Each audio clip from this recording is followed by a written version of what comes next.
नमस्कार। और the deep dive की इस खास पड़ताल में आपका स्वागत है। आज हमारे सामने है एक फिल्म चल मेरा पुत 4 a million pound miss adventure. हमारे पास है कुछ नोट्स, कुछ जानकारी इस फिल्म से जुड़ी हुई, जो इसकी कहानी, किरदारों और इसके पीछे के जो मुख्य विचार हैं उन पर थोड़ी रोशनी डालती है।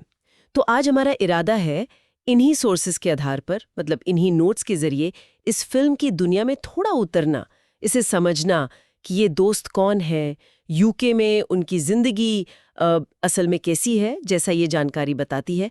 और सबसे बड़ा सवाल कि कैसे भाई 10 लाख पाउंड का मिलना उनकी पहले से ही मतलब उलझी हुई जिंदगी में एक तूफान सा खड़ा कर देता है। चलिए तो खोलते हैं इन परतों को और देखते हैं कि क्या मिलता है हमें। जी बिल्कुल, और ये देखना वाकई दिलचस्प होगा कि जो हमारे पास जानकारी है वो कॉमेडी, इमोशंस और अप्रवासी जीवन के जो संघर्ष हैं उनके इस मिश्रण को कैसे पेश करती है।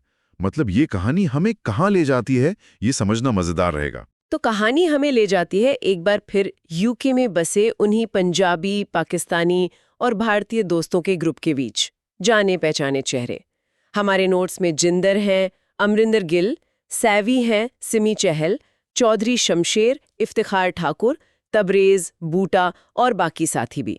जानकारी के मुताबिक ये सब अपनी रोजमर्रा की जिंदगी जी रहे हैं, थोड़ी मुश्किलों भरी, हाँ, जैसा कि अक्सर परदेश में होता है।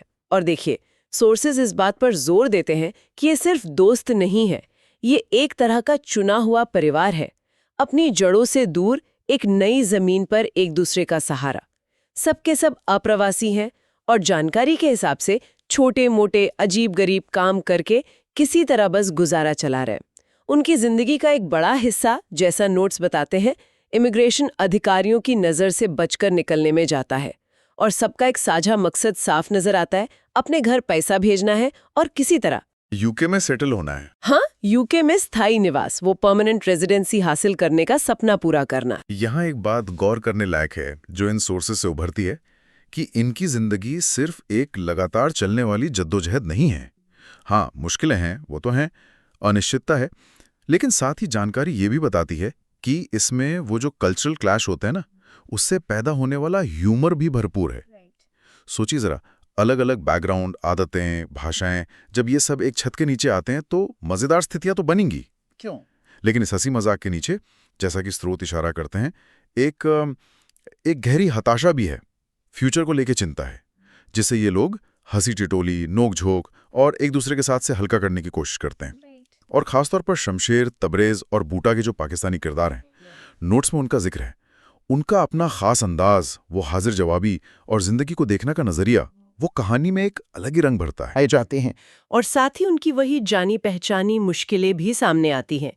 जिंडर और सैवी का रिश्ता, सोर्सेज में इसे कहानी का इमोशनल कोर कहा गया है। वो इसी कश्मकश में झूलता रहता है। एक तरफ उनका प्यार है, दूसरी तरफ उनका वो अनिश्चित कानूनी दर्जा और एक स्थिर भविष्य की वो गहरी इच्छा। ये उनके प्यार की एक बड़ी परीक्षा है ना? और उनके घर का माहौल, जानकारी के मुताबिक वही, मतलब चिर परिचित नोक-झोंक चलती रहती है, किराए को लेकर बहसें होती हैं, खाने पीने की आदतों पर मजाक उड़ता है और अलग-अलग कल्चर से आने के कारण जो मजेदार गलतफहमियां पैदा होती हैं, वो भी कहानी का हिस्सा है। ये सब उनकी रोज की जिंदगी को दिखाता है, जहां निराशा के पल हैं पर साथ मिलकर हंसने और एक दूसरे का सहारा बनने के मौके भी कम नहीं। बिल्कुल। और ये जो रोजमर्रा की जिंदगी का ताना बाना है ना, संघर्ष और हल्के फुल्के पलों का मिश्रण, यही दर्शकों को किरदारों से जोड़ता है। स्रोत हमें बताते हैं कि ये किरदार इतने भरोसेमंद क्यों लगते हैं, क्योंकि उनकी उम्मीदें, उनके डर, उनकी छोटी छोटी खुशियां बहुत रियल दिखाई गई हैं। ये सिर्फ कहानी के पात्र नहीं लगते, बल्कि जीते जागते इंसान लगते हैं, जिनकी जद्दोजहद दर्शक महसूस कर सकते हैं। और फिर आता है कहानी का वो मोड़ जिसके बारे में हमारे नोट्स में सबसे ज्यादा रोमांचक तरीके से बताया गया है। एक ऐसी घटना जो उनकी जिंदगी को पूरी तरह से पलट कर रख देती है। जानकारी के अनुसार दोस्तों को कहीं से एक खोया हुआ बैग मिलता है और उस बैग के अंदर होते हैं पूरे 10 लाख पाउंड। यहां से कहानी का रुख बिल्कुल बदल जाता है। रोमांच और तनाव मतलब कई गुना बढ़ जाता है। जरा सोचिए उन लोगों के लिए पल कैसा रहा होगा। सोर्सेज में इसे एक सपने के सच होने जैसा बताया गया है, जैसे जैसे उनकी सारी दुआएं, सारी मन्नतें एक साथ कबूल हो गई हों। ये पैसा उनकी हर मुश्किल का हल नजर आता है उस वक्त। इस पैसे से, जैसा कि नोट्स इशारा करते हैं, वे अपना सारा कर्ज चुका सकते हैं, सालों से बिछड़े अपने परिवारों को यूके ला सकते हैं, या फिर शायद इज्जत के साथ सिर उठाकर अपने वतन लौट सकते हैं। संभावनाएं अनंत लगती हैं, और पहली बार शायद उन्हें लगता है कि हाँ भाई, किस्मत उन पर मेहरबान हुई है। लेकिन यही कहानी का दूसरा और शायद ज्यादा पेचीदा पहलू सामने आता है।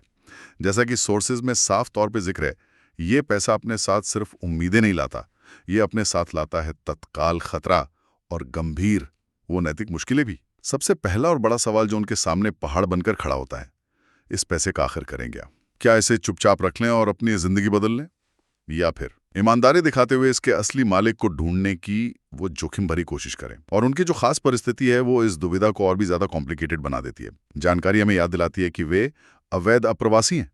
अगर वे पैसा रखते हैं तो ये साफ तौर पर गैरकानूनी है, पकड़े जाने पर सजा हो सकती है, डिपोर्ट हो सकते हैं। लेकिन अगर वे पुलिस के पास जाते हैं या मालिक को ढूंढने की कोशिश करते हैं तो इस प्रोसेस में उनके खुद के अवैध स्टेटस का खुलासा होने का और देश से निकाले जाने का पूरा खतरा है। तो आप देखिए, दोनों ही रास्ते कानूनी और नैतिक रूप से कांटा भरे हैं, है ना? ये एक बहुत महत्वपूर्ण सवाल खड़ा करता है जिसे स्रोत उभारते हैं। ऐसी परिस्थिति में जहां हर चुनाव खतरनाक है, सही रास्ता आखिर है क्या? क्या नैतिकता, पेट की भूख या सालों की हताशा से ज्यादा महत्वपूर्ण है? ये बड़ा सवाल है। और उनकी ये अंदरूनी बहस और कश्मकश, जानकारी के मुताबिक जल्द ही पैसे को छिपाने और इस बड़े राज को दुनिया की नज़रों से, खासकर कानून की नज़रों से बचाए रखने की एक मज़ेदार लेकिन साथ ही बेहद तनावपूर्ण और बेचैन कर देने वाली भागदौड़ में बदल जाती है। अब उन्हें सिर्फ इमिग्रेशन वालों से नहीं बचना है, उन्हें पुलिस से भी बचना है, जिसका नेतृत्व नोट्स के अनुसार सार्जेंट हैरिस कर रहे हैं। और शायद सबसे बड़ा खतरा है पैसे के असली खतरनाक मालिकों से निपटना, जो जाहिर है अपनी इतनी बड़ी रकम को यूं ही जाने तो नहीं देंगे। अब दांव बहुत ऊंचा लग चुका है। वो सिर्फ अपनी कानूनी स्थिति बचाने की लड़ाई नहीं लड़ रहे। जानकारी इशारा करती है कि वो अनजाने में ही एक बड़े क्रिमिनल नेटवर्क में फंसने के कगार पे हैं। दोस्त अचानक खुद को एक बहुत ही जोखिम भरे वो चूहे बिल्ली के खेल के बीचों बीच पाते हैं। और ये जो रोमांचक स्थिति पैदा होती है, जैसा कि स्रोत बताते हैं, ये उनकी आपसी वफादारी और एक दूसरे पर भरोसे की ऐसी कड़ी परीक्षा लेती है जैसी उनके सालों के आप्रवासन के संघर्षों ने भी शायद पहले कभी नहीं ली थी। पैसा जो शुरू में वरदान लगा था, अब उनके रिश्तों के बीच एक नया अनदेखा तनाव पैदा कर देता है। क्या दोस्ती इस लालच और डर के दबाव को झेल पाएगी, ये सवाल उठता है। बिल्कुल सही कहा। और इस सारी उथल-पुथल, भाग-दौड़ और तनाव के बीच, जैसा कि हमारे नोट्स बताते हैं, कहानी अपने इमोशनल पहलुओं को भी नज़रअंदाज नहीं करती। खासकर परिवार से अलगाव का दर्द, अपनों से दूर रहने की वो कसक।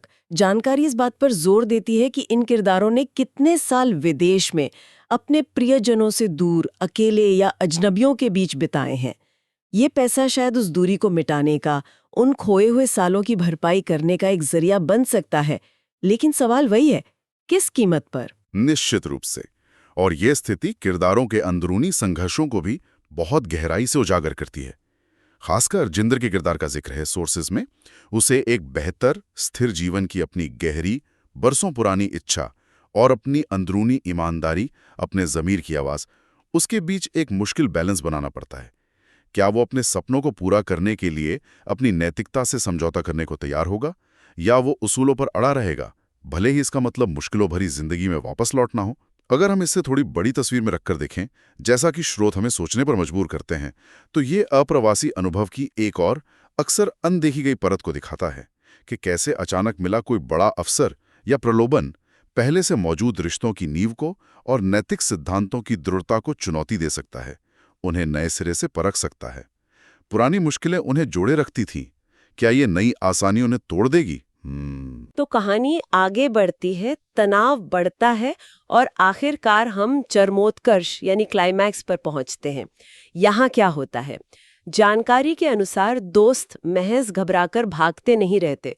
वे अपनी मिलीजुली अक्ल, अपने अनोखे वो देसी जुगाड़ वाले हुनर और दिलचस्प बात यह है कि अपनी उन कल्चरल खासियतों का इस्तेमाल करते हैं जो पहले शायद उनके लिए केवल मुश्किलें या मजाक का सबब बनती थीं। अब वही चीज़ें, वही आदतें उनके काम आती हैं, पुलिस को भी और खतरनाक अपराधियों को भी चकमा देने में।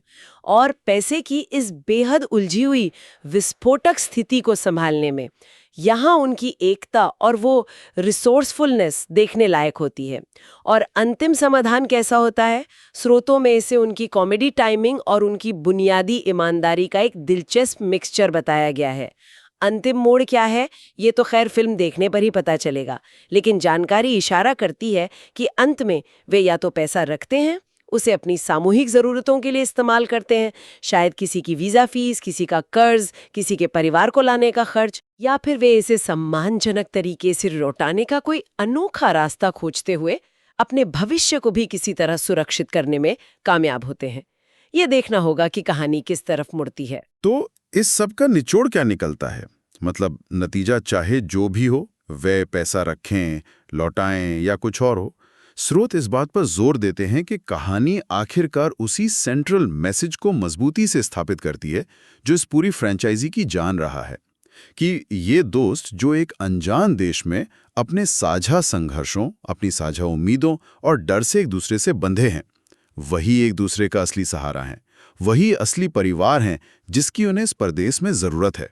पैसा एक बड़ी चुनौती बनकर आता है, लेकिन शायद वो उनके बंधन को तोड़ नहीं पाता। सोचिए, तमाम वो कल्चरल नोकझोंक, देश निकाला दिए जाने का लगातार बना रहने वाला डर, और अब ये 10 लाख पाउंड का जानलेवा कारनामा। इन सब के बावजूद जानकारी के अनुसार फिल्म एकता, मानवीय लचीलेपन और मुश्किल हालात में भी उम्मीद न छोड़ने के एक मजेदार, गुदगुदाने वाले लेकिन साथ ही दिल को छूने वाले संदेश के साथ समाप्त होती है। यह दोस्ती की ताकत को सलाम करती है और यूके में अपने लिए एक बेहतर जीवन बनाने के उनके साझा, कभी न मरने वाले सपने को दर्शाती है। लेकिन जो चीज शायद कायम रहती है वो है उनका आपसी रिश्ता, उनकी अनोखी दोस्ती। तो अगर हम इस पूरी पड़ताल को समेटें तो ये कहानी दोस्तों के रोजमर्रा के जाने पहचाने अप्रवासी संघर्षों से शुरू होती है, फिर अप्रत्याशित रूप से मिले पैसों के कारण एक बड़े जान जोखिम में डालने वाले सफर पर निकल पड़ती है, और अंततः जैसा कि स्रोत बताते हैं, उनके आपसी बंधन को शायद पहले से भी ज्यादा मजबूत कर देती है। ये दिलचस्प तरीके से दिखाती है कि कैसे बाहरी परिस्थितियां, खासकर अचानक आया बड़ा प्रलोभन, उनके अंदरूनी रिश्तों और चरित्र की गहराई को परखता है। बिल्कुल। और यहाँ एक विचारणीय बात उभरती है जो सीधे तौर पर इन स्रोतों के विश्लेषण से निकल कर आती है। स्रोत ये उजागर करते हैं कि बाहरी दबाव, जैसे कि अचानक इतना सारा पैसा मिल जाना, रिश्तों को उन पुरानी लगातार बनी रहने वाली कठिनाइयों, जैसे कि उनकी इमिग्रेशन की अनिश्चित स्थिति, उसकी तुलना में एक बिल्कुल अलग और शायद ज्यादा तीव्र, ज्यादा विस्फोटक तरीके से परख सकता है। पुरानी मुश्किलें शायद उन्हें साथ लाती थीं, पर यह नया प्रलोभन उनमें दरार डाल सकता है। सही है। यह भरोसे की प्रकृति और प्रलोभन के असर के बारे में क्या बताता है, खासकर ऐसी स्थिति में जब गुजारा करना, अस्तित्व बचाना ही पहले से एक दैनिक चुनौती हो। जब आप रोजमर्रा की जरूरतें पूरी करने के लिए ही संघर्ष कर रहे हो, तब अचानक मिला इतना बड़ा खजाना आपके नैतिक कंपस को, आपके आपसी विश्वास की डोर को कैसे और कितना प्रभावित करता है? क्या जरूरतें नैतिकता पर हावी हो जाती हैं या इंसानियत इन सबसे ऊपर रहती है? ये एक ऐसा सवाल है जिस पर दर्शक शायद फिल्म देखने के बाद भी सोचते रह सकते हैं, जो इस कहानी को सिर्फ एक कॉमेडी ड्रामा से आगे ले जाता है।